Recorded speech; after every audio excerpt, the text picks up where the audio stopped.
Halo, Assalamualaikum warahmatullahi wabarakatuh. Ketemu lagi dengan saya di channel Vlog Berita. Oke teman-teman, hari ini tuh ada kabar berita dengan judul Saya Punya Istri Soleha. Mantan menteri dibidik 5 tahun penjara, terbukti disogok 25,7 miliar rupiah. Mantan Menteri Kelautan dan Perikanan Edi Prabowo mengaku saat ini dirinya menanggung beban berat dalam menjalani hukuman yang tengah menjeratnya.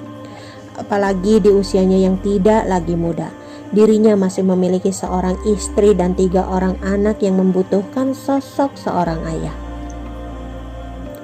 Hal itu diucapkan Edi dalam nota pembelaan atau pledoi dari gedung KPK yang tersambung secara daring dalam sidang di Pengadilan Tindak Pidana Korupsi atau Tipikor Jakarta pada Jumat 9 Juli 2021 lalu.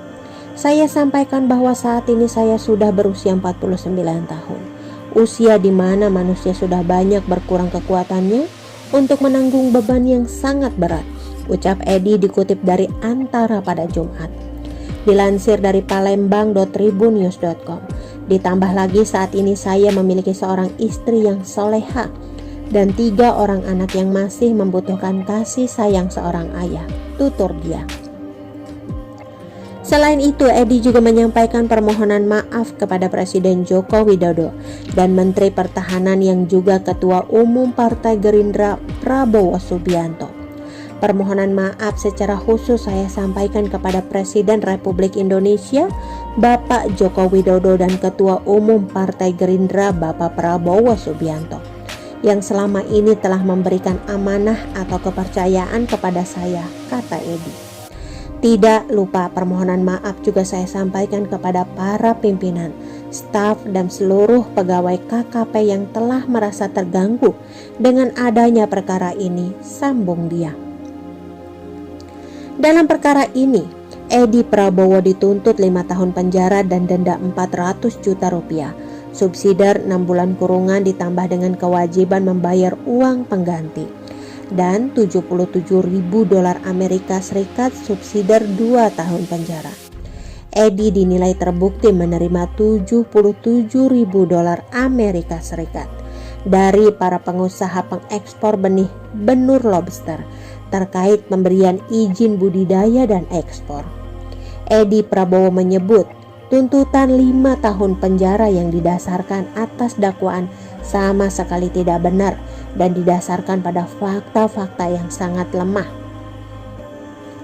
Padahal, kata dia, pasca rekonsiliasi pemilu 2019, dirinya diminta Presiden Jokowi untuk membenahi sektor kelautan dan perikanan.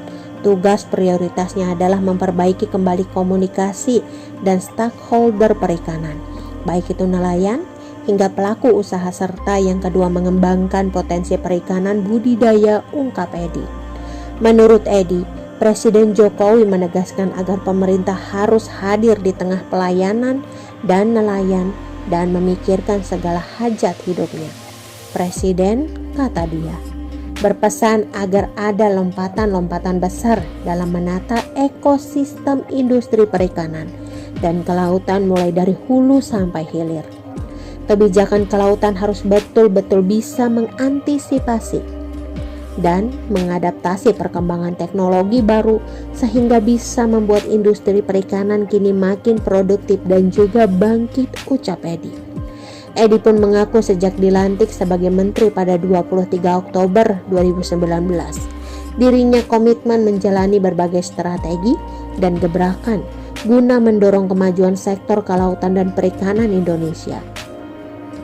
Amanah besar yang dititipkan Presiden kepada saya untuk memperbaiki komunikasi dengan nelayan dan meningkatkan sektor perikanan budidaya, kata Edi.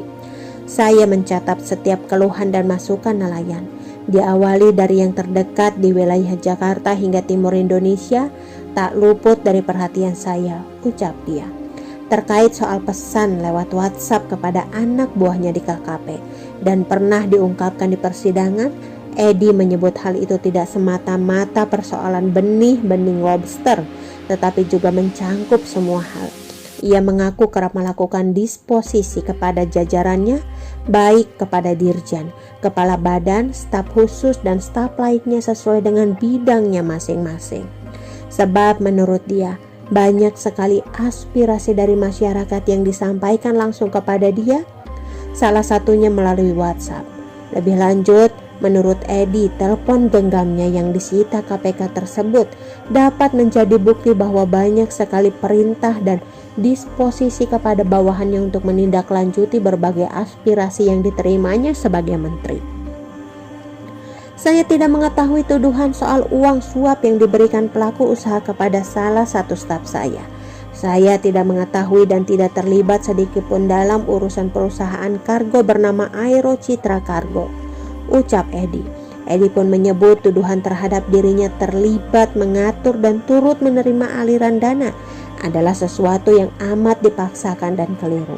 Namun demikian, sebagai pimpinan KKP saya tidak melampar tanggung jawab kepada orang lain, dan mengingat saya selaku menteri, maka saya menyatakan siap untuk bertanggung jawab sepenuhnya terhadap pekerjaan dan permasalahan yang ada di KKP, kata Edi.